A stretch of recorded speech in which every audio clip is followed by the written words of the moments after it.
നമസ്കാരം. നിയമസഭാ തിരഞ്ഞെടുപ്പിന്റെ അന്തിമ വിധി അറിയാൻ ഇനി ഒരു നാൾ മാത്രം. തിങ്കളാഴ്ച രാവിലെ 8 മണിക്കാണ് വോട്ടെണ്ണൽ. വോട്ടെണ്ണലിനുള്ള നടപടിക്രമങ്ങളെല്ലാം പൂർത്തിയാക്കിയതായി മുഖ്യ തിരഞ്ഞെടുപ്പ് ഓഫീസർ അറിയിച്ചിട്ടുമുണ്ട്.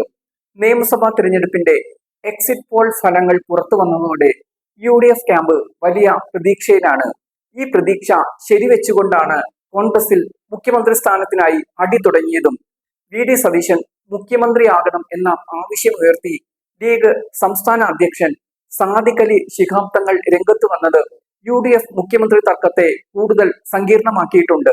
80 മുതൽ 90 വരെ സീറ്റുകളാണ് UDF പ്രതീക്ഷ. എക്സിറ്റ് പോൾ ഫലങ്ങളും ഇതേ രീതിയിൽ തന്നെയാണ് വന്നത്. 70 മുതൽ 75 സീറ്റുകളാണ് എക്സിറ്റ് പോൾ UDFന് പ്രവചിക്കുന്നത്. എന്നാൽ LDFും തൊട്ടുപിന്നിലുണ്ട്. LDFന് ചില എക്സിറ്റ് പോളുകളിൽ 69 സീറ്റുകൾ വരെ നൽകുന്നുമുണ്ട്. കേരളത്തിൽ നടന്നത് ഇഞ്ചോടിഞ്ച് പോരാട്ടം തന്നെയാണെന്ന് എക്സിറ്റ് പോളുകൾ തെളിയിക്കുകയും ചെയ്യുന്നു.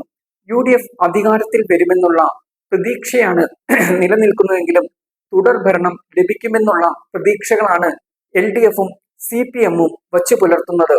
എക്സിറ്റ് പോളുകളിൽ അടങ്ങിയ സന്ദേശം LDF തുടർഭരണം എന്നതു തന്നെയാണെന്നാണ് CPM സംസ്ഥാന സെക്രട്ടറി MV ഗോവിന്ദൻ പ്രതികരിച്ചത്.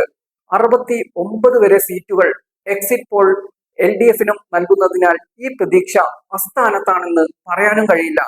കടുത്ത ഭരണവിരുദ്ധ വികാരമില്ലെന്നാണ് LDF വിലയിരുത്തൽ. ക്ഷേമ പദ്ധതികൾ ജനങ്ങളിലേക്ക് എത്തിയിട്ടുമുണ്ട്. ക്ഷേമ പെൻഷനുകൾ വർദ്ധിപ്പിച്ചതും കുടിശ്ശികയില്ലാതെ കൊടുത്തു തീർത്തതും ഭരണ നേട്ടത്തിന്റെ പ്രതീകമായി തന്നെയാണ് LDF ഉയർത്തിക്കാട്ടുന്നത്. ഈഴവ വോട്ടുകളും CPM പ്രതീക്ഷിക്കുന്നുണ്ട്.